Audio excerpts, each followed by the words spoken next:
नमस्कार। आज बात करते हैं राजस्थान की, जहां हजारों शिक्षक सड़कों पर हैं और एक बड़े आंदोलन की तैयारी में हैं। आखिर वो क्या चाहते हैं?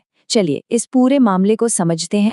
और इस पूरे आंदोलन का जो शोर है ना, वो इस एक नारे में सिमट जाता है। न्याय नहीं तो आंदोलन होगा। ये सिर्फ एक नारा नहीं है, ये तो सरकार को एक सीधी सीधी चेतावनी है कि अब शिक्षक और इंतजार करने के मूड में बिल्कुल नहीं है। तो आखिर ये सब शुरू कहाँ से हुआ? देखिए, इसकी शुरुआत एक बहुत ही ऑर्गेनाइज्ड तरीके से हुई, जिसने पूरे प्रदेश का ध्यान अपनी तरफ खींचा है। हुआ ये कि अभी 7 अप्रैल को प्राथमिक अध्यापक संघ ने एक साथ पूरे राज्य में एक बड़ा कदम उठाया। उन्होंने हर एक ब्लॉक में जाके वहां के सब डिविजनल मजिस्ट्रेट यानी एसडीएम को अपनी मांगों का एक मेमोरेंडम सौंपा। इससे पता चलता है कि ये विरोध कितना प्लान किया हुआ और बड़े लेवल पर है। तो अब सबसे बड़ा सवाल कि आखिर ये शिक्षक मांग क्या रहे हैं? ऐसी क्या बातें हैं जिनके लिए इतना बड़ा आंदोलन करना पड़ रहा है? इनकी पूरी लड़ाई जो है ना, वो 4 मेन मांगों के इर्द गिर्द घूम रही है। ये ऐसी मांगे हैं जिन्हें इनके मुताबिक काफी समय से नजरअंदाज किया जा रहा था, और अब शिक्षक इन पर फौरन एक्शन चाहते हैं। और ये मांगे सीधे सीधे टीचर्स की जिंदगी से जुड़ी हुई हैं।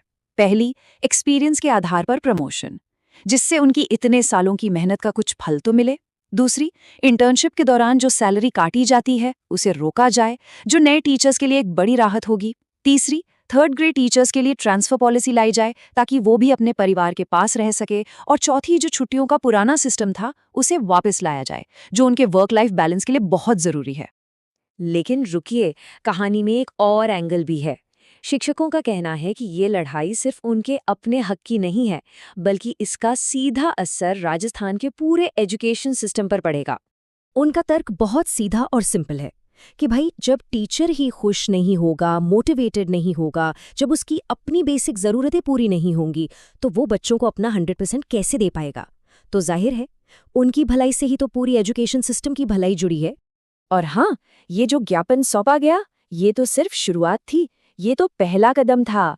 संघ ने आगे दबाव बढ़ाने के लिए एक पूरी सोची समझी स्ट्रैटेजी बना रखी है।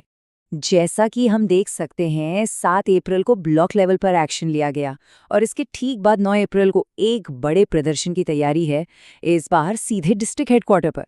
मतलब विरोध को लोकल लेवल से उठाकर बड़े लेवल पर ले जाने का ये एक सोचा समझा प्लान है। और इन सब के बीच इस पूरे आंदोलन के सेंटर में एक ही आवाज है, और वो है एकता की। ये नारा, शिक्षक एकता जिंदाबाद, ये सिर्फ नारा नहीं, इस पूरे अभियान की जान है। ये उन्हें और सबको याद दिलाता है कि उनकी असली ताकत उनके एक साथ होने में है। वो जानते हैं कि अगर वो एक साथ खड़े रहेंगे तो उनकी आवाज को अनसुना नहीं किया जा सकता। और आखिर में संघ का मैसेज बहुत ही क्लियर और पावरफुल है।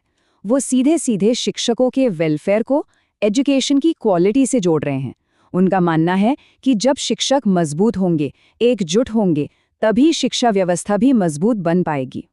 तो ये पूरा मामला हमें एक बहुत बड़े सवाल पर लाकर खड़ा कर देता है कि सोचिए, जब किसी सिस्टम के अंदर काम करने वाले लोग ही एकजुट होकर उसमें बदलाव की मांग करने लगें, तो ये उस सिस्टम की अपनी हालत के बारे में क्या बताता है? ये एक सोचने वाली बात है।